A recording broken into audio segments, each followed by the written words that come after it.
The morning Myrtle Thatcher set the table for one and found herself standing at the foot of two chairs. She understood for the first time what the word hollow truly meant.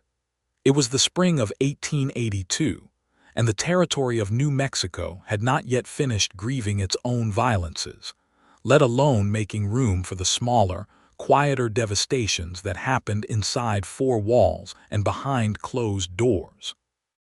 Myrtle was 31 years old, with dark auburn hair that caught the copper light of dawn, and a way of carrying her shoulders that suggested she had learned long ago to hold herself up without asking anyone for help. She had married Edwin Thatcher at 19, buried him at 30, and in the year since his passing had discovered that grief was not the dramatic thing the hymns promised. It was domestic. It was the second cup of coffee she still poured every morning before she caught herself. It was the way she still bought 2 pork chops at Hensler's Market on Saturdays even when she only needed one. And it was the chair. Edwin's chair sat at the head of the table in her kitchen, a solid oak piece he had made himself during the first winter of their marriage. The back was carved with a simple ridge of diamonds that he had cut patiently over several evenings by lamplight, while she read aloud to him from a borrowed novel. After he died of a chest sickness that the town doctor called consumption, she had tried once to move that chair to a different corner of the room. She had actually gotten her hands around its back, had actually lifted it a few inches from the floor, and then she had set it down and walked outside and stood in the yard until the feeling passed. After that, she never tried again. She left the chair at the head of the table, and she sat at the side, and she ate her meals with an empty place beside her the way a person learns to walk with a stone in their boot. Not because the stone is comfortable, but because removing it would require stopping entirely. The Thatcher homestead sat on 40 acres of decent grazing land outside the town of Cimarron, New Mexico, close enough to the Cimarron River that the grass stayed green longer into summer than the land to the east. Edwin had built the house himself with help from 2 of his brothers, who had since returned to Missouri. After his death, Myrtle found herself managing the 40 acres alone, which she did with a stubbornness that impressed some of the townspeople and worried others. She kept a small herd of cattle, 6 milk cows, a kitchen garden that was more productive than anyone expected for that altitude, and 2 horses, one of whom she called Persimmon because he was orange and contrary. The town of Cimarron itself was a lively enough place in 1882, sitting at the eastern edge of the Sangre de Cristo Mountains, and serving as a hub for ranchers, settlers, and the various categories of men who did not fit neatly into either of those descriptions. It had its lawless years behind it, having survived a range war and a rotation of violent men who passed through and left marks. But by the spring Myrtle was learning to eat her meals alone, Cimarron had settled into something that resembled a real town, with a decent mercantile, a school, 2 churches that disagreed with each other theologically but cooperated on most practical matters, and a newspaper that came out twice weekly. Perry Whitaker arrived in Cimarron on a Tuesday in late April. He came from the direction of Taos, riding a blue roan horse that moved with the easy confidence of an animal well cared for, and he had with him a pack mule loaded with the kind of equipment a man brings when he is planning to stay rather than pass through. He was 36 years old, broad through the shoulders in a way that came from actual work rather than pretense, with dark brown hair silvering slightly at the temples and a jaw that had seen enough sun and weather to look like part of the landscape. He wore a plain wool coat and riding boots that were worn but well tended, and he had the particular kind of quiet about him that distinguishes thoughtful men from merely closed ones.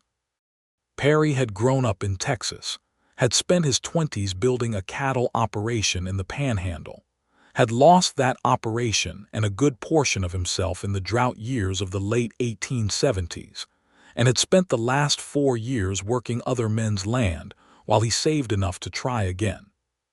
He had looked at parcels in Colorado, had considered land near Santa Fe, and had ended up in Cimarron almost by a kind of gravity, following the recommendation of a man named Dowsett whom he had worked with the previous summer, and who had told him the grazing land along the Cimarron River was as good as any in the territory.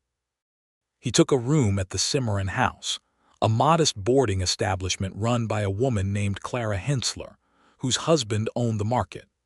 Clara was the kind of person who knew everything about everyone in town and shared most of it freely, which is why Perry had been in his room less than 20 minutes before he already knew a considerable amount about the surrounding properties, their owners, and their circumstances. "The Thatcher place is the one with the good fence along the South Road," Clara told him as she showed him the room, apparently having decided that this information was relevant to his arrival. "Myrtle Thatcher keeps it herself since Edwin passed. Lost him a little over a year ago now. Chest sickness, very sad, he was a fine man. She is managing though, which is impressive because that land is not easy, but she is the kind of woman who would manage even if it were impossible." Perry thanked her for the information without encouraging more of it, which Clara took in stride, and then he spent his first evening in Cimarron walking the South Road and looking at the fencing and the land the way a man looks when he is studying something seriously. He met Myrtle Thatcher for the first time 3 days later at the Hensler Mercantile, when they both reached for the same paper sack of dried beans at approximately the same moment, and both stopped and looked at each other with the mild surprise of people who have not yet learned to expect each other's presence. "Go ahead," he said. "There are more on the shelf," she said, and stepped back anyway, which was not giving in but rather being practical, and somehow the difference between those two things was apparent in the way she said it. He took the beans and she took another sack from the shelf, and they both moved toward the counter at roughly the same time, and because the store was small and Clara's husband Eli was behind the counter adding figures in a ledger, they ended up standing beside each other for a moment without particularly choosing to. "You are the man who took the room at the boarding house," she said.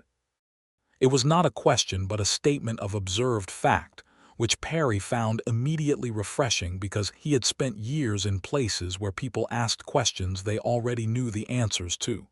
"Perry Whitaker," he said. "I am looking at land in the area." "Myrtle Thatcher," she said. "My land is not for sale." "I did not ask about your land," he said without offense. "No," she agreed, "but most men who come to this counter and look at fencing on the South Road are thinking about land, so I thought I would save us both the time."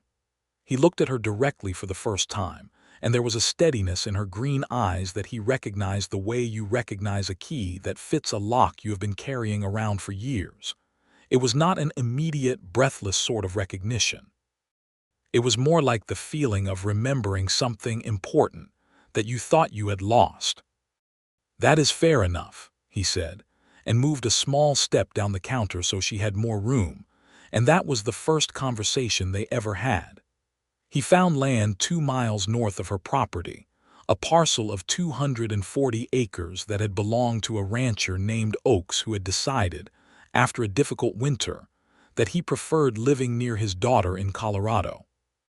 The price was reasonable, the water rights were solid, and the soil on the western portion was the kind of deep clay loam that holds moisture into the dry months. Perry bought it at the end of May. The news spread through Cimarron the way all news spread through Cimarron, which meant that Myrtle knew about it before Perry had finished signing the papers. She did not seek out the information. Clara Hensler provided it voluntarily over a bolt of blue cotton at the dry goods section of the mercantile. "That Perry Whitaker bought the Oaks parcel," Clara said, smoothing the fabric as though it needed smoothing. "He is going to run cattle. I hear he knows his business too, came from a ranching family in Texas." "Is that right?" Myrtle said, which was not quite a question. "He is not married," Clara added. "Clara," Myrtle said, "I am only saying." "I know what you are only saying," Myrtle said, and paid for her cotton and went home, but she thought about it on the ride back. She was not in the habit of lying to herself about what she noticed, which she considered a form of basic honesty that cost nothing and saved considerable trouble. She had noticed Perry Whitaker. She had noticed the way he moved through the mercantile without taking up more space than he needed, and the way he listened when other people were talking, and the particular kind of stillness he had that was not the stillness of emptiness, but of something full that was not being loud about it. She also noticed that she noticed these things, and then she put the bolt of blue cotton under the seat of the wagon and clicked persimmon into a walk, and decided she was not going to make anything of it. Perry came to call for the first time in the middle of June, which surprised her even though she had half expected it.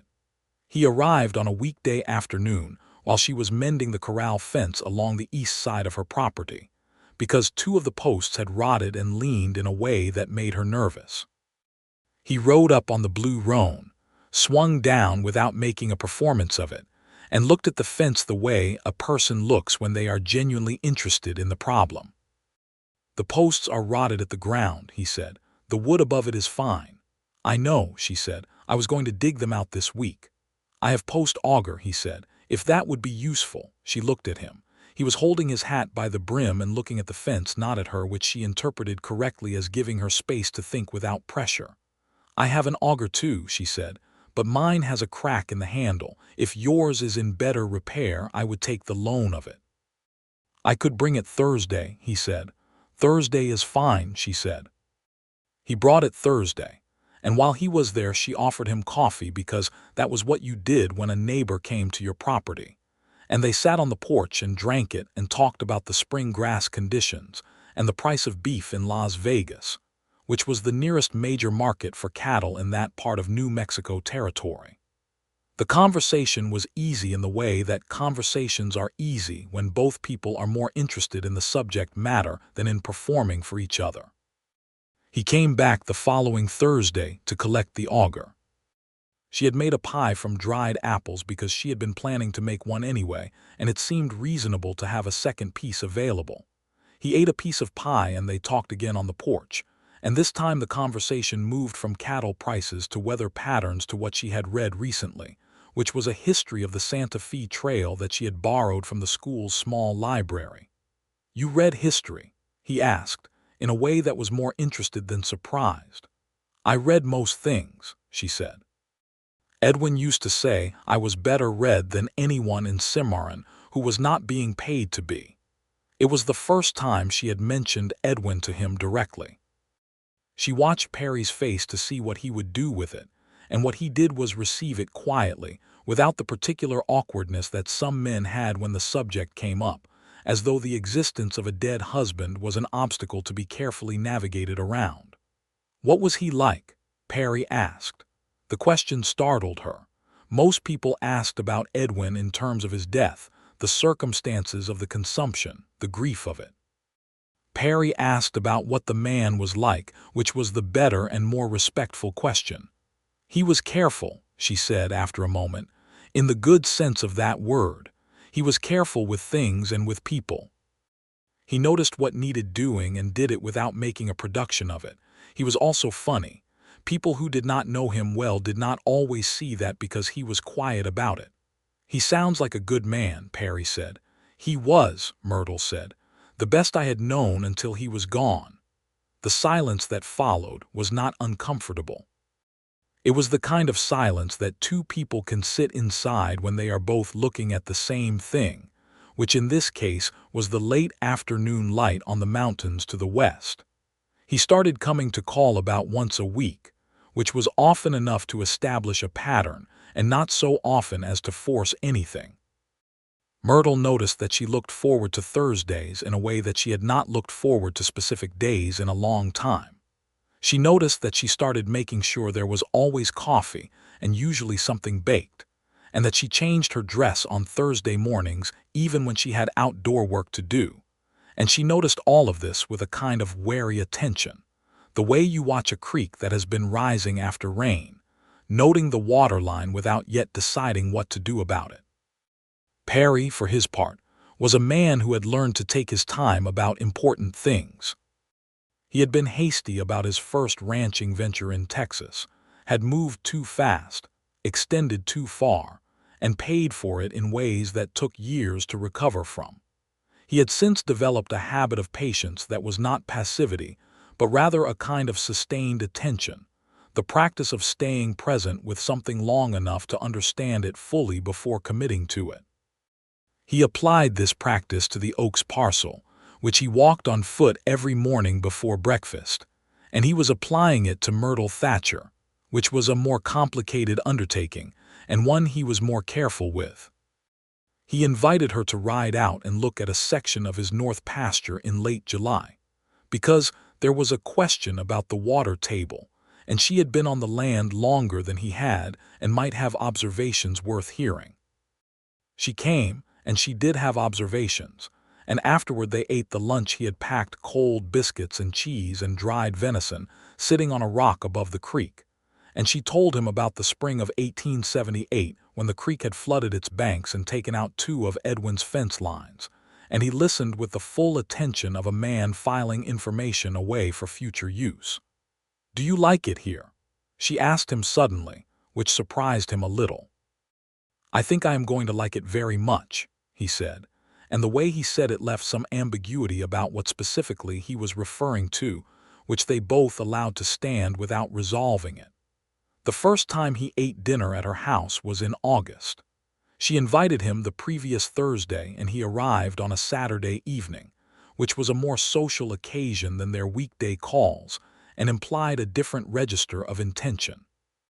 He arrived with his hat brushed clean and carrying a jar of honey he had traded for at Hensler's, and she had cooked a proper meal, a roast chicken with potatoes and a green bean salad from the garden and cornbread.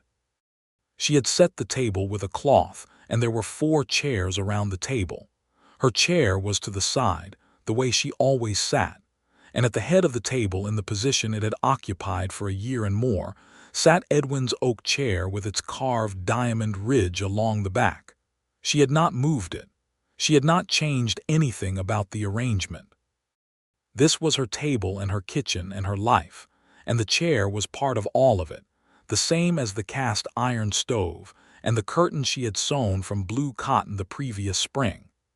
Perry came in and stood at the threshold of the kitchen for a moment, taking in the room the way a person does when entering a space that is new to them. He looked at the table. He looked at the chairs. He looked at the oak chair at the head of the table with its carved back in its particular position, and something moved across his face that was neither pity nor discomfort, but something more careful than either of those, something that looked like understanding. He said nothing. He pulled out a chair from the side of the table, the side opposite the one Myrtle typically used, and sat down in it, and then he looked up at her and said, "This smells incredible. I have been eating my own cooking for 3 months, and I believe it is starting to affect my ability to think clearly." She laughed, which surprised her, and brought the chicken to the table, and they ate dinner the way neighbors do when they have gotten past the stage of performing at each other and arrived at the stage of simply sharing the same comfortable space. He never asked about the chair. He never mentioned it. He never sat in it or moved it or regarded it with the awkward heaviness of a man trying to make a point about moving on. He simply sat in the other chair every time he came to dinner, which became a regular occurrence as summer moved into fall, and in doing so he communicated something that he could not have said in words without it sounding either presumptuous or rehearsed. What he communicated was this: "I see what is here. I am not asking you to change it. I am only asking to sit at this table." Myrtle understood him perfectly. The fall of 1882 was a good one in Cimarron, with enough rain in September to keep the grass strong and mild temperatures through October that made the work easier. Perry's cattle were doing well on the north pasture, and he had hired a hand named Ray's, a young man from the village of Ute Park whose family had been in that territory longer than New Mexico had been a territory, to help with the fall work. Myrtle helped him understand the local patterns of weather and predator activity, because she had been watching that specific stretch of land for 12 years and had accumulated the kind of knowledge that cannot be bought or read in a book. Their Thursday visits had long since stopped being occasional and become simply the expected shape of the week. Other days sometimes found one of them at the other's property for practical reasons: a shared tool, a question about fencing, a scouting trip along the creek. Clara Hensler noticed this with a satisfaction she did not bother to conceal, and mentioned it to her husband Eli, who said only that it was good that Myrtle had a neighbor she trusted, which was as close as Eli Hensler ever got to romantic commentary. The town of Cimarron, for its part, watched the developing friendship between the widow and the rancher with the mixture of genuine goodwill and casual nosiness that characterizes small communities in every era and every landscape. There was no malice in it. Most people liked Myrtle, and most people, having now had some months to observe Perry, had decided they liked him too. There was the occasional murmur of the kind that attaches itself to any widow who allows a man to call on her, the tiresome suggestion that she was being hasty, or not being hasty enough, or some other variation of the fundamental unwillingness of communities to let a woman's business stay her own. But these murmurs were mild, and Myrtle had never been particularly susceptible to outside opinions about her choices. It was on an October evening, when the air had turned sharp with the first real suggestion of approaching winter, that something shifted between them in a way that neither of them had entirely planned. Perry had stayed later than usual after a Thursday dinner, and they had ended up sitting by the stove with the lamp burning low, and the conversation had moved from the practical into the more personal terrain that people enter when they are tired enough to stop being careful.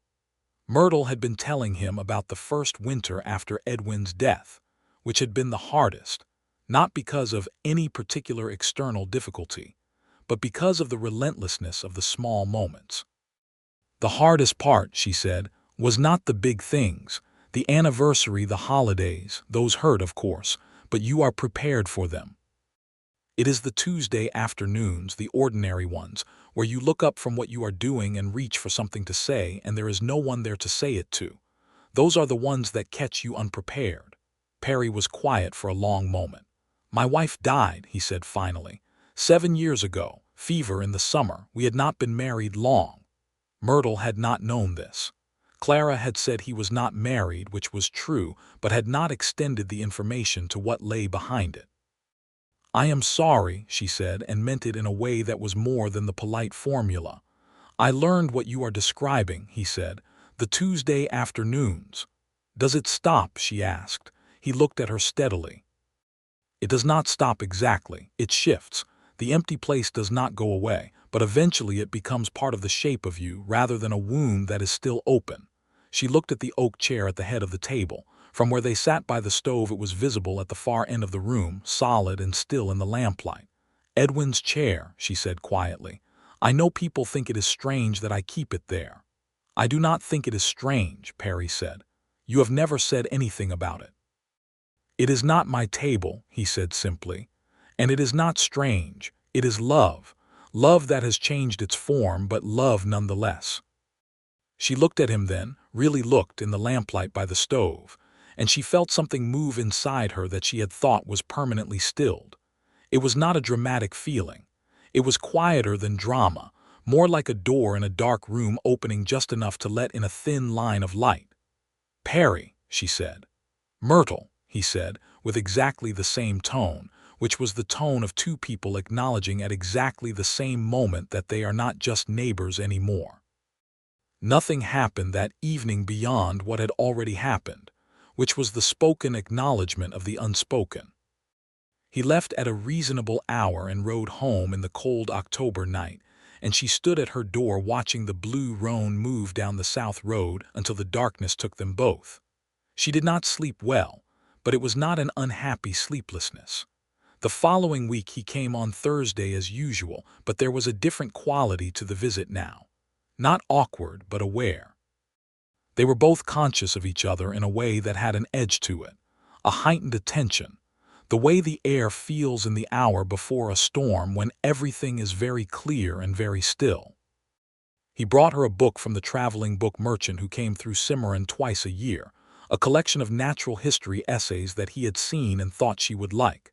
She received it with a pleasure that was unguarded and genuine, turning it in her hands and reading the table of contents and then looking up at him with a warmth in her eyes that she did not bother to moderate. "Thank you," she said. "How did you know I did not have this one?" "I looked at your shelf," he said, "last time I was here." "I hope that was not too forward." "A man who pays attention to what books I have is not being forward," she said. "He is being thoughtful." He smiled then, a real smile that rearranged his whole face into something younger than his years, and she thought this might have been the first time she had seen him smile fully, without any reservation behind it. Winter arrived in November with a seriousness that the old-timers in Cimarron said was typical but that still managed to be surprising. The way serious things are surprising even when you have been told to expect them. Snow came early and lay on the mountains in a way that made the world look clean and very far away from ordinary concerns. Perry worked hard through November getting his buildings properly winterized, a task his hand Ray's helped with before returning to his family in Ute Park for the winter. The cattle were moved to the south pasture where there was better shelter, and the fencing on the west side that had worried him since fall was reinforced before the ground froze hard. Myrtle had her own winter preparations, which she was efficient about.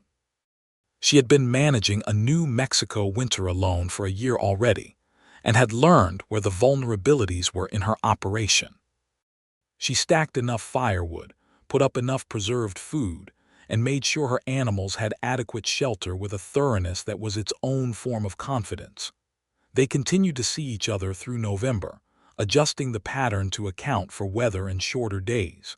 She came to his place sometimes now, not just he to hers, and there was something important in the reciprocity of that, a mutuality that altered the terms. One afternoon she arrived at his property to find him in the middle of a problem with one of his cattle, a young heifer who had gotten her leg caught in a tangle of old wire that had been buried under the grass on the south end, and had worked itself up with the frost. The animal was frightened, and he was working to free her without getting kicked, which required patience he was applying with visible effort. Without being asked, Myrtle tied Persimmon to the fence and came down into the low spot where the heifer was caught and positioned herself at the animal's head, talking in a low, even tone that seemed to communicate more effectively than anything done with hands or body. The heifer's breathing slowed, her eyes steadied. Perry was able to work the wire free while the animal stood almost still under Myrtle's hands. When it was done, they stood back, watching the heifer move away on her freed leg, which was scratched but not deeply cut. "How did you do that?" he asked. "Edwin used to say that frightened animals just need someone to tell them clearly that things are going to be all right," she said. "I do not know if they understand the words, but they understand the tone." He was looking at her in a way that was not quite the way he had looked at her before. Something in it had moved past the careful observation of the past months and become more direct, more unguarded. "Myrtle," he said, in a different voice than the one that had been saying her name for months now. "Perry," she said, bracing herself and opening herself in equal measure. "I need you to know something," he said. "Before this winter closes in entirely and I spend the next month sitting on the opposite side of that question from you." She waited. "I am not a man who says things he does not mean," he said. "I have never been good at speeches and I am not going to make one now. But I want you to know that what I feel for you is not a small thing. It is not a neighbor's feeling or a friend's feeling. It is something I have not felt in a long time and did not expect to feel again, and I am not going to pretend it is less than what it is." The wind off the mountain was cold and the sky above was the deep white of incoming snow, and the heifer was moving off into the south pasture with her freed leg, and none of this was the setting that a person imagines for the moment that changes things. "I know," she said. "I feel it too. I have been feeling it and watching it the way you watch something that is growing, trying to understand what it will be." "And what is it?" he asked. She looked at him for a long moment and then she said, "It is something I want to tend carefully, because I know what it is to lose something precious and I never want to be careless with something precious again." "I would not want you to be careless with it," he said. "I would want you to take all the time it needs." "Then we are in agreement," she said, and he reached out and took her hand, the first time he had ever touched her deliberately, and held it with a steadiness that matched everything else about him. They stood there in the cold, in the south pasture of his land, holding hands in the way that people hold hands when they are holding something much larger than hands. December brought deep snow and the particular intimacy of winter in isolated places, the way cold and dark conspire to make shelter and warmth more precious, and the people who provide them more beloved. Perry and Myrtle did not see each other as frequently because travel was harder, but when they did see each other, the quality of the time was different, deeper, like a stream that runs slower in winter but cuts deeper into the ground. He came for Christmas dinner. She had cooked extensively, and he brought a bottle of wine that he had bought from the establishment in town that carried such things, and they ate at her kitchen table, and he sat in his chair, the side chair that had become his chair the same way that things become ours through the accumulated weight of repetition, and they talked through the whole evening. After dinner they sat by the stove again, and she let him hold her hand in the lamplight, and she told him things she had not told anyone in a long time, about her childhood in Kansas, about the journey to New Mexico, about the first years of her marriage when everything was hard and new, and she had been so young and so certain all at once. He told her about his childhood in Texas, about his father who had been a tough and frequently unfair man, but who had also given him his love of the land and his understanding of cattle. He told her about his wife whose name had been Caroline, and he told it plainly, without dramatizing it or diminishing it, and Myrtle listened to it the same way he had listened to her stories of Edwin, with full attention and without any suggestion that the past was something to be apologetic about. "We have both carried people with us," she said. "Yes," he said. "I think that is part of what I recognized in you from the beginning. You are not pretending that your history is less than it is. You are not performing recovery for other people's comfort." "I never found the point of that," she said. "No," he said. "There is no point to it. The people we have loved are part of us. Carrying them is not a problem. It is just the shape of a life that has loved and lost." She turned her head and looked at him in the warm light, and she thought that here was a man who understood the thing that she had thought perhaps could not be understood, not the grief specifically, but the way love persists beyond the loss of its object, the way it changes form but does not diminish, and how a person who has loved and lost is not diminished by that but made more fully themselves. "I am going to say something to you," she said. "All right," he said. "I love you," she said. "Not the same way I loved Edwin, because it is not the same love and you are not the same man and I am not the same woman. But I love you with whatever part of me is available to love right now, and I believe it is a considerable part." He was quiet for a long moment, and in that moment she watched his face carefully, and she saw that this was a man receiving something with his whole self, not just hearing it. "I love you," he said. "I have been loving you since the morning I watched you diagnose my heifer problem from 20 feet away and roll up your sleeves without being asked." She laughed and pressed her face against his shoulder and felt him put his arm around her, solid and warm and present, and outside the wind was pushing snow against the window, and the stove was clicking with heat, and the lamp was burning low, and Edwin's chair was at the head of the table where it belonged, and none of these things were in contradiction with each other. January was quiet and cold and very good. The kind of good that comes from warmth that has been earned, from connection that has been built slowly and carefully, and on honest ground. Perry came when the weather allowed, and she went to his place when the roads were passable, and between the visits there was the satisfying ache of waiting, the pleasant weight of anticipating something good. He asked her in February. He did not make a large performance of it because they were not people who needed large performances. He came on a Thursday evening and they had dinner, and the evening was ordinary in the best possible way. And when the meal was done and they were sitting by the stove, he turned to her and said, "Myrtle, I want to marry you. If that is something you want too, I would be the happiest man in the territory. If you need more time or if it is not what you want, I will understand that too, and nothing between us will change." She looked at him for a moment, and then she said, "Is tomorrow too soon to answer?" He blinked, and then understood and said, "Tomorrow is fine." She stood up and went to the window and looked out at the February darkness, the cold stars visible between the clouds moving over the mountains, and she thought about her life as it had been and her life as it might be. And she thought about Edwin's chair at the head of her table, and about Perry's chair at the side, and about how sometimes the measure of love is not whether it replaces what came before, but whether it adds something true to what remains. She turned around and looked at him across the kitchen, and she said, "I do not need until tomorrow." He looked at her, waiting. "Yes," she said, "I want to marry you." He stood up and crossed the kitchen and took her face in his hands with the kind of tenderness that is possible only in people who have known loss, and kissed her for the first time, which was a long time coming and absolutely worth the wait. They were married in April, a year after Perry had first ridden into Cimarron on his blue roan horse. Clara Hensler cried at the ceremony, which was held in the smaller of Cimarron's two churches and attended by most of the town, which had been collectively invested in this outcome for months. Eli Hensler did not cry but shook Perry's hand very firmly afterward with an expression that communicated, in Eli's understated way, a thorough approval. Ray's, Perry's hand, came down from Ute Park for the occasion and stood in the back row with his hat in his hands and a serious expression.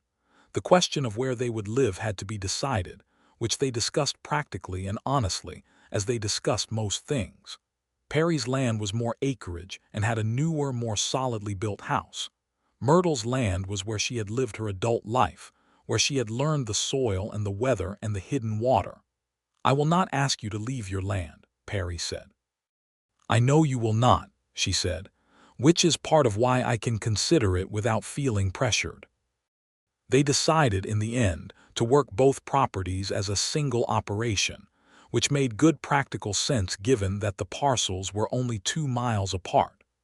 The Thatcher place would remain hers legally and in name, a provision that Perry suggested himself and formalized in the arrangement. They would live primarily at his house, which was larger and better suited to expansion, but she would continue to manage the Thatcher land as part of their combined operation, and she kept the title in her name, which had been Edwin's name and was still hers. On the last morning she slept in the Thatcher house, she stood in the kitchen and looked at the table and at Edwin's chair, and she thought about what she wanted to do with it. She had thought about this for weeks, had turned it over in the way she turned over everything that mattered. She did not leave it in the empty house. She brought it with her. She brought the oak chair with its carved diamond ridge to the larger house on the Whitaker ranch, and she put it in a corner of the kitchen where it could be seen from the table, where it was present and acknowledged, and not pretending to be something it was not.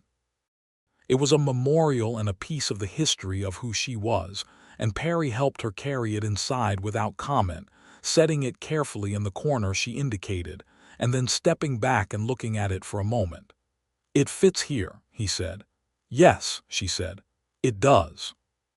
She cooked their first breakfast together in the Whitaker kitchen, and they sat at Perry's table, which was longer and had 6 chairs around it, and they ate in the easy, companionable way of people who have already established the habit of each other's company. Spring moved into summer and summer into fall, and the combined Whitaker-Thatcher operation was, by every practical measure, a success. The land was managed with the complementary knowledge of 2 people who each brought different things to the understanding of it: his broader experience of larger-scale cattle operations, and her intimate knowledge of the specific characteristics of this particular stretch of New Mexico territory. They hired 2 hands, Ray's returning from Ute Park, and a man named Caldwell from Springer who was quiet and competent, and the cattle did well, and the gardens produced, and the fencing held. They were also, in the ways that matter more than any of that, a genuine partnership. Not the kind of marriage where one person recedes and the other expands, but the kind where both people remain fully themselves and find that those selves are better in company than they were alone. They argued sometimes, because they were both opinionated, and neither of them was willing to pretend to be less so for the sake of peace. They argued about fence lines, and about whether to plant barley or oats in the east field, and about how to handle a dispute with the neighbor to the north, a difficult man named Farquhar, who had a habit of letting his cattle drift onto other people's grass. These arguments were not frightening, because they were conducted between two people who trusted each other's fundamental good faith, which made disagreement into a problem to solve rather than a wound. Myrtle had not fully understood, before Perry, how much of her capacity for happiness she had still had access to. She had been competent and functioning through the year of her grief, and through the year of its aftermath, and she had not been miserable in the way that real misery is miserable.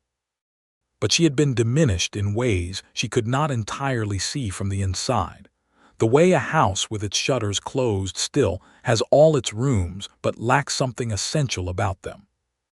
Perry had opened the shutters, not by taking Edwin's place or by insisting that her grief was over or by performing optimism at her, but simply by being present and patient and genuinely himself, and by loving her in a way that made room for all of her, including the parts that were still carrying what they would always carry. By the fall of 1883, she knew she was expecting a child. She told him on a Thursday evening, which amused them both given the significance that Thursdays had accumulated in their history, sitting at the long table in his kitchen while the first fall rain was coming down outside. He looked at her for a full 10 seconds in silence, and then he stood up from his chair and walked around the table and took her hands in his and held them against his chest, where she could feel the particular rhythm of his heartbeat. "Myrtle," he said, in the voice that was not his everyday voice but the one he used only in the most serious moments. "I know," she said. "I feel it too." "Are you frightened?" he asked. "Some," she said honestly. "And some not at all." He nodded. "I will be here for all of it," he said, "every part." "I know you will," she said. "I am not frightened of that." The pregnancy went well through the fall and winter, and Myrtle, who was healthy and capable and had no intention of being made into an invalid by the fact of expecting a child, continued to work her land and manage her portion of the operation with the same efficiency she had always applied, modifying the physical demands sensibly as the months progressed. Perry hovered in the way that men who love their wives sometimes hover, which she tolerated with good humor, because she understood it was love expressing itself in the only form it knew how to in those circumstances. The baby was born in May of 1884, a boy, whom they named Thomas Edwin Whitaker. The middle name was given without drama or apology, simply because it was the right thing to do and Perry had suggested it himself, which made her love him more sharply than she had thought possible to love a person even further. Thomas was a robust and vocal infant who made his preferences known clearly and often, and who, in his very early weeks, appeared to have opinions about everything. Myrtle nursed him in the rocking chair by the window and told him things, the way she told animals and growing things what she needed them to know, because she believed that the words mattered even when the listener could not fully understand them. Perry held the baby with the concentrated attention of a man who is treating the most important task he has ever been given with the seriousness it deserves. He was good at it, more confident than Myrtle had expected, and she asked him about it once. "I had a younger brother," he said, 11 years younger. I helped with him a good deal." "You never mentioned a brother," she said. "He died when he was 4, Perry said. "Accident with a horse." "I do not talk about him often because it still sits heavy." She reached up and put her hand on his face, the way she sometimes did when he told her things that cost him something. "His name?" she asked. "James," he said. "Thomas James Whitaker," she said softly, looking at their sleeping son. Perry was quiet for a moment. Then very quietly he said, "Yes." And so the middle name was changed, which required a brief and slightly awkward renegotiation with the records at the county office in Cimarron, but which everyone involved agreed was entirely worth the trouble. The town of Cimarron expanded slightly through the mid-1880s. as towns in the territory tended to do, with new settlers arriving and new businesses establishing themselves, and the general forward motion of a place that had survived its most volatile years and was settling into something more permanent. The Atchison, Topeka, and Santa Fe Railroad had reached through the region, opening up cattle markets that had previously required long and costly drives, which was good for everyone with cattle to sell.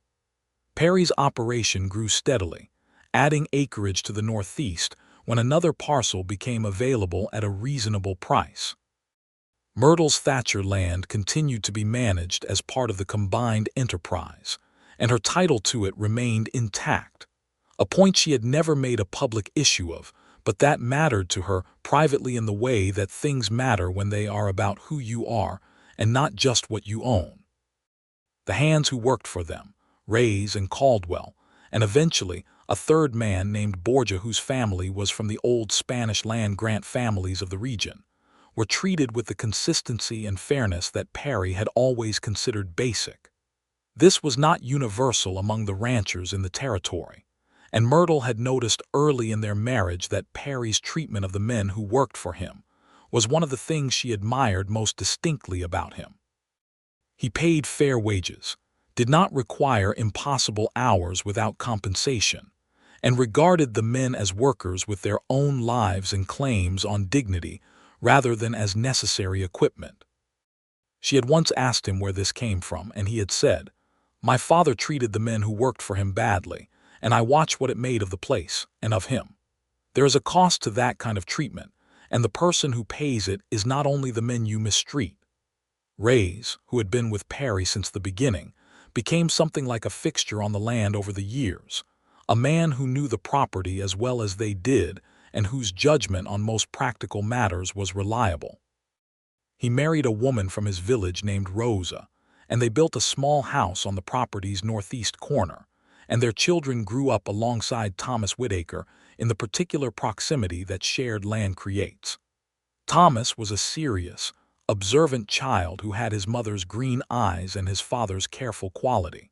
He began talking later than some children, but in full sentences when he started, as though he had been waiting until he had something coherent to say. By the age of 3, he was following Perry around the property with intense interest and commenting on the cattle with opinions that were sometimes wrong but always considered. The oak chair with its carved diamond ridge continued to stand in its corner of the Whitaker kitchen through all of this. It was not invisible or forgotten. Guests sometimes asked about it, newcomers who did not know the story, and Myrtle would explain it simply. "It was my first husband's chair. He made it himself." The explanation was complete, and no further expansion was offered or generally requested, because the simplicity of it communicated everything necessary. Thomas asked about it when he was 4, with the directness of small children who have not yet learned to approach certain subjects sideways. "Whose chair is that?"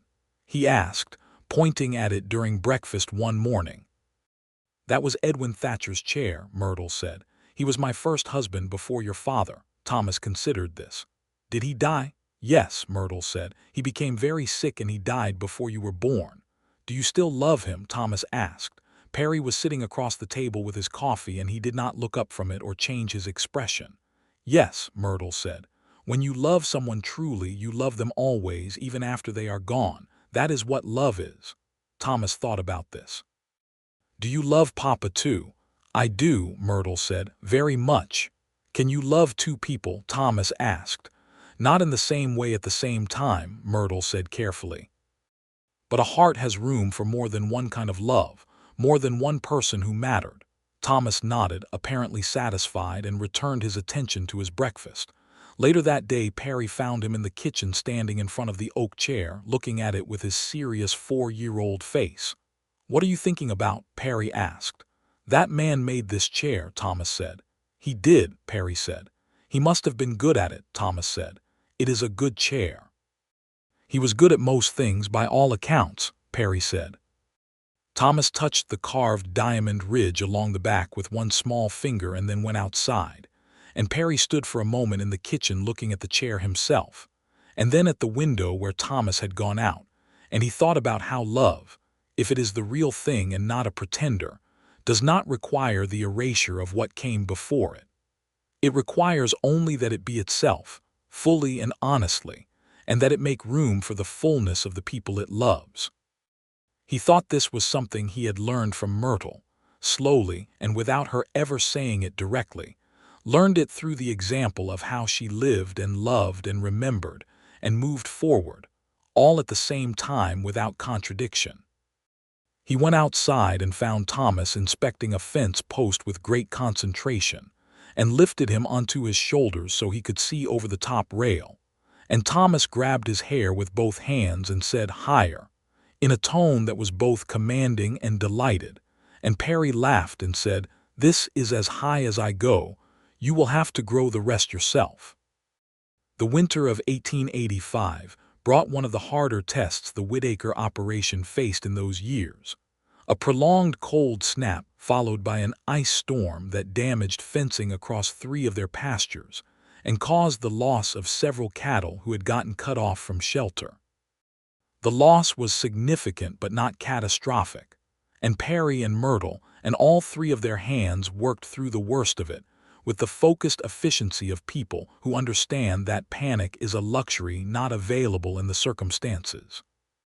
There were 2 days during the worst of the storm when Perry could not get back from the north pasture where he had gone to reinforce the shelter structure, and Myrtle managed everything at the main property alone, which she did without drama, sending Thomas to sleep in the kitchen with the stove stoked high and keeping the livestock calm and alive and the house intact.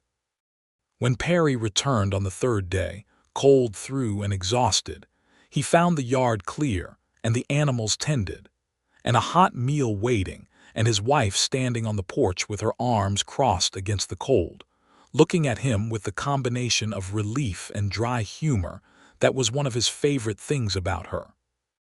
"I was beginning to think you had decided to stay in the north pasture indefinitely," she said.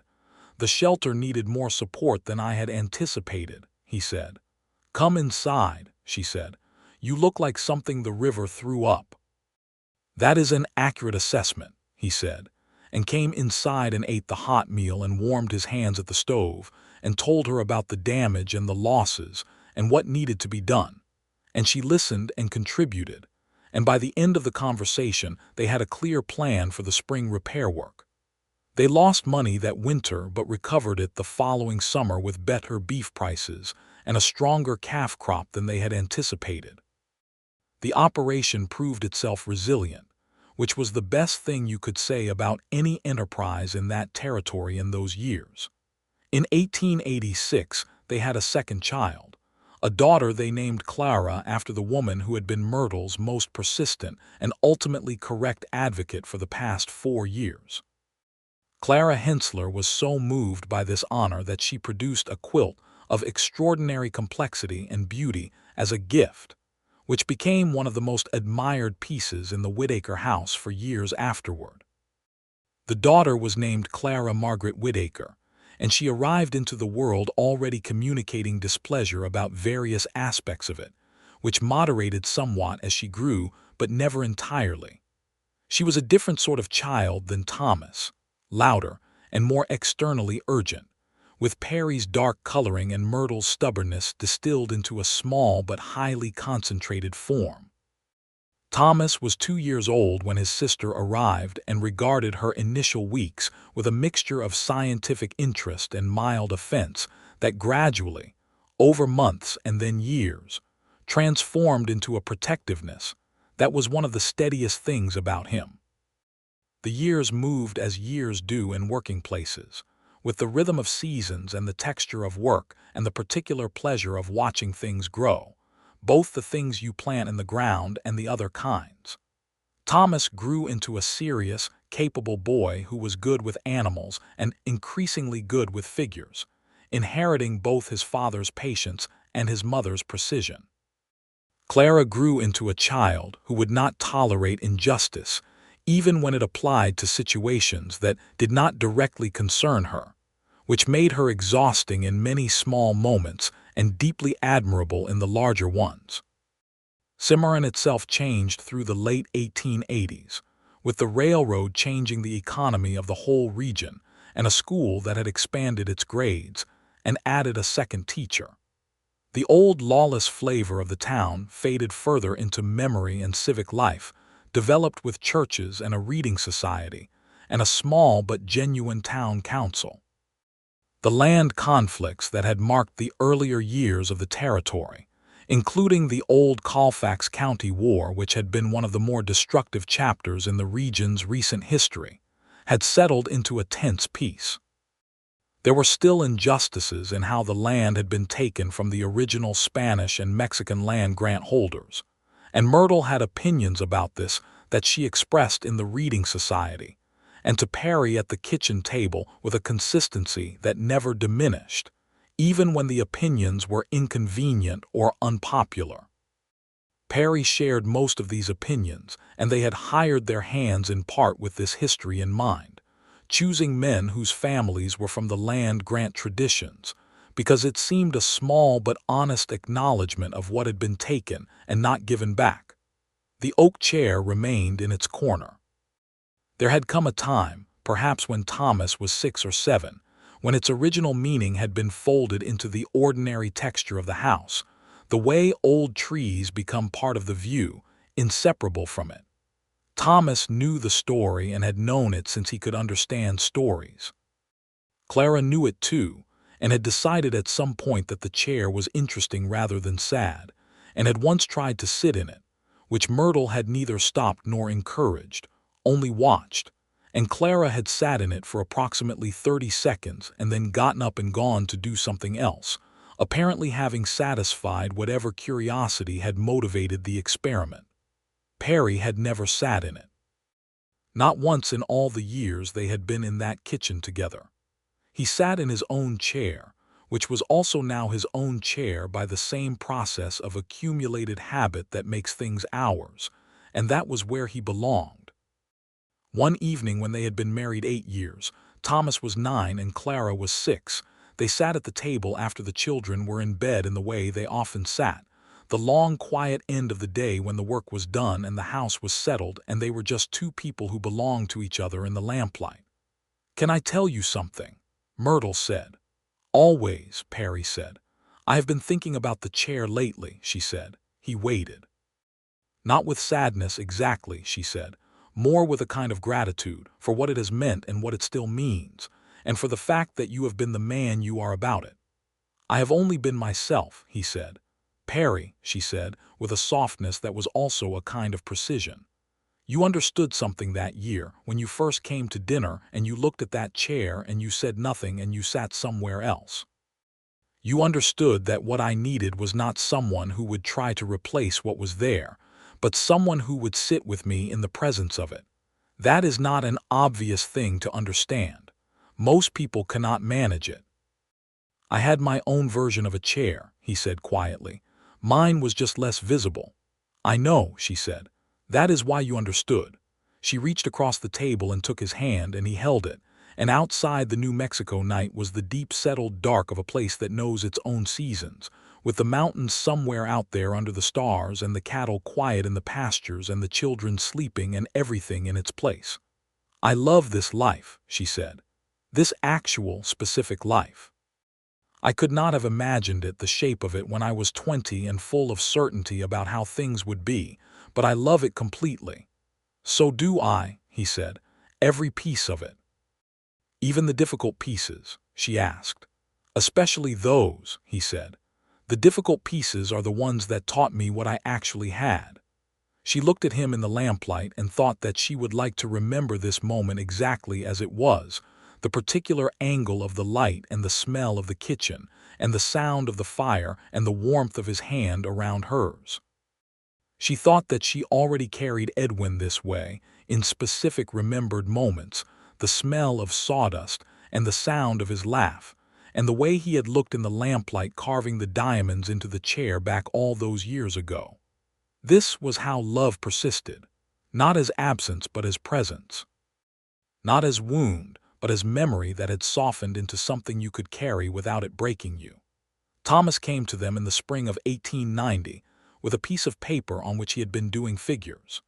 He was 11 years old and very serious about this, and wanted to show them a calculation he had worked out about the cost of adding a second water tank to the north pasture, which he had determined was cost-efficient over a 5-year period given the grazing patterns of the herd. Perry looked at the figures carefully, and then looked at his son, and then looked at Myrtle with an expression that communicated a complicated mixture of pride and slight alarm. "He is right," Perry said to Myrtle. "I know," she said. "I checked his arithmetic this morning." "You knew about this?"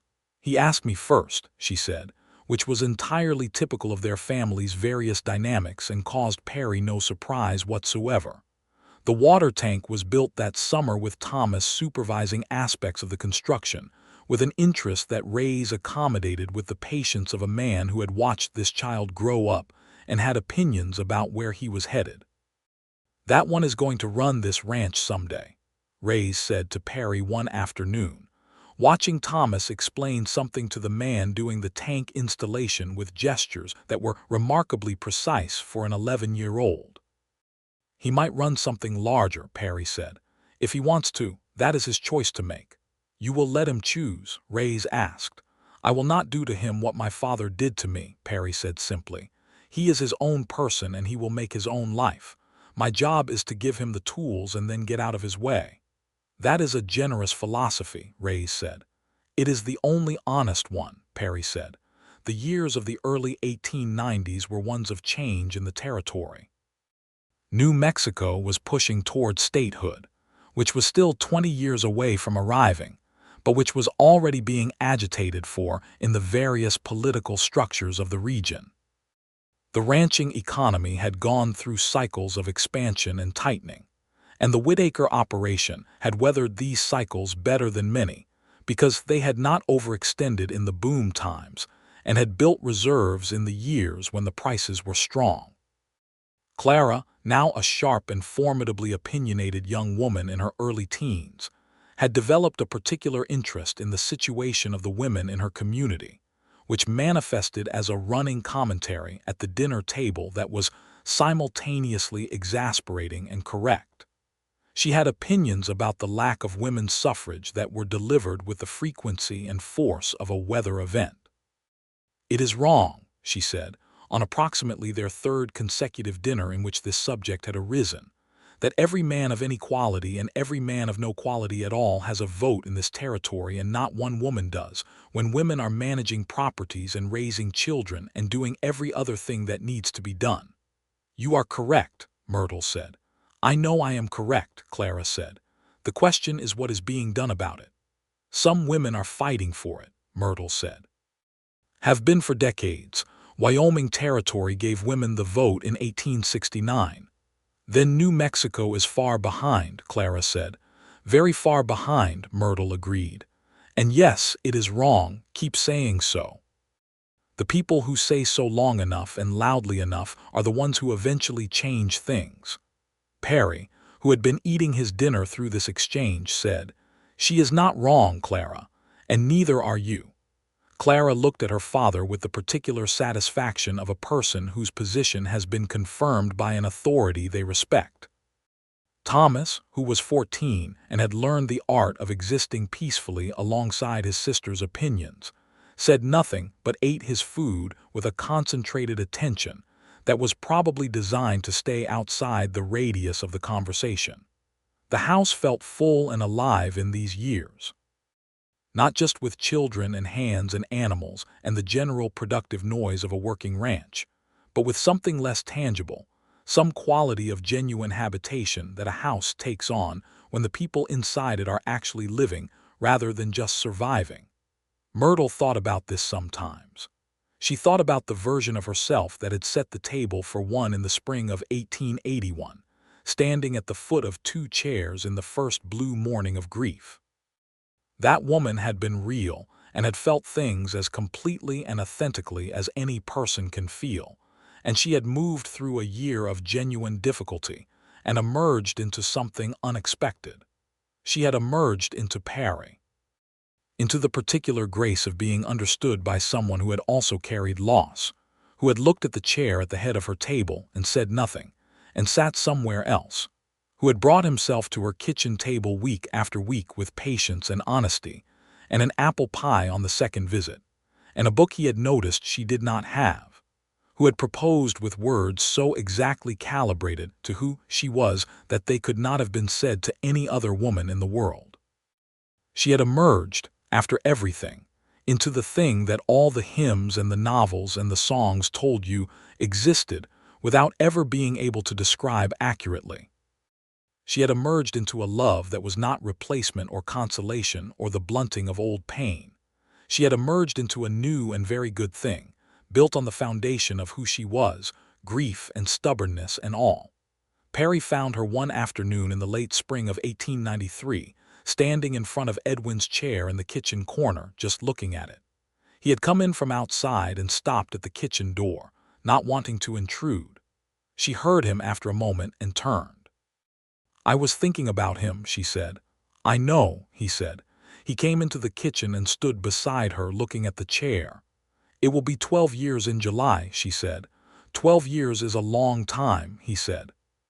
"And not long at all," she said. "Both at once." He nodded. He put his arm around her shoulders and she leaned into him slightly, and they stood together and looked at the oak chair with its carved diamond ridge in the kitchen corner of the Whitaker Ranch in Cimarron, New Mexico, in the spring of 1893. "He would have liked you," she said. "You think so?" "Yes," she said. "He had good judgment about people. He would have seen you clearly, which was not always comfortable for the people he saw, but yes, he would have liked you." "That means something to me," Perry said, and she heard in his voice that he meant it entirely. They stood there a moment longer, and then the sound of Clara's voice from outside, conducting some kind of argument with Thomas about something that was impossible to determine from the kitchen, pulled them both back to the present, and they looked at each other, and she laughed and said, "Go see what that is about." And he went. And she stood alone in the kitchen for one more moment, looking at the chair, and feeling the particular combination of things that had no single name, grief transmuted into gratitude, love plural and not diminished by its plurality, the fullness of a life that had been broken and had healed into a different shape than it started. Then she went outside too, into the bright spring afternoon, where her husband was mediating a dispute about a fence repair strategy between their children, and the cattle were moving in the north pasture, and Ray's children were playing near the tank house, and the mountains were clear and blue and permanent in the west. She stood on the porch and looked at all of it, and she thought that it was good, not uncomplicated, not without its losses and its griefs and its arguments and its difficult winters, but good in the essential, deep, abiding sense of that word, good in the way that real things are good, which is without perfection but also without pretense. Thomas noticed her standing on the porch and came over, already having won or abandoned whatever argument he had been having with his sister, and stood beside her the way he sometimes did in the companionable silence that he had inherited from his father. "What are you looking at?" he asked. "Everything," she said. He looked out at the same view she was looking at and was quiet for a moment. "It is pretty good," he said. "It really is," she said. She put her arm around his shoulders. This serious, capable boy who had Edwin's name in the middle of his, and Perry's patience in the set of his jaw, and something entirely his own in the green eyes he had gotten from her. And she held on, and the afternoon went about its business around them. They went in for supper as the light was going gold, all four of them around the long table in the kitchen, Perry in his chair and Myrtle in hers and the children in theirs, and Edwin's oak chair in its corner where it had always been, present and remembered and at peace. And the lamp was lit against the coming dark, and there was food on the table, and everyone who mattered was in the room. Perry looked across the table at Myrtle. She was listening to Clara explaining a position about something, with the expression she wore when the argument was good enough to merit full attention, and she happened to look up and catch his eye. And what passed between them in that moment was the silent, complete language that two people develop when they have lived honestly together through years and loss and work and love, and the ordinary, extraordinary accumulation of daily life. He reached across the table and she reached back and they held hands over the food for a moment. And Thomas said, "Are you two going to be like this forever?" with a tone that was affectionately long-suffering. And Clara said, "I hope so." "It is romantic," with a firmness that allowed no counter-argument. And Myrtle laughed and Perry laughed, and the lamp burned warm, and the mountain stood where they had always stood and would stand long after all of them. And the evening was exactly what an evening should be. Later, when the children were in bed and the dishes were done and the fire was banked for the night, Perry stood in the kitchen in the lamplight and put on his coat to go check the animals one last time before sleep, the way he did every night, and Myrtle stood at the table clearing the last of the supper things. He stopped at the door and looked back at her, and at the room, and at the oak chair in its corner, and then at her again. "Myrtle," he said. "Perry," she said. "I am glad I sat in the other chair," he said. She looked at him, and her face in the lamplight held everything she felt, which was considerable, and she said, so am I more than I can tell you." He nodded once, the nod of a man who has been answered completely, and went out into the night to see to his animals, and she stood in the warm kitchen of the life they had built together and listened to his steps on the porch, and thought that this was how it was supposed to be, the real version of it, the honest and whole and unsentimental and deeply felt version. She set the last dish on the shelf. She turned down the lamp. She looked at the chair in the corner for a moment in the near dark and said quietly, "Good night, Edwin," the way she had learned to say it over the years, as a simple acknowledgement of presence and love and the permanence of what had been real. Then she went to find her husband, and the night settled over the Whitaker ranch in the high country of New Mexico, and the stars came out over the Sangre de Cristo Mountains, and everything that needed to be at peace was at peace, and everything that needed to be alive was alive. And in the kitchen of a good house, in the corner where it had always been, an oak chair with diamonds carved along its back sat solid and still and remembered. Part of the ongoing and unfinished and very beautiful story of Myrtle Thatcher's life.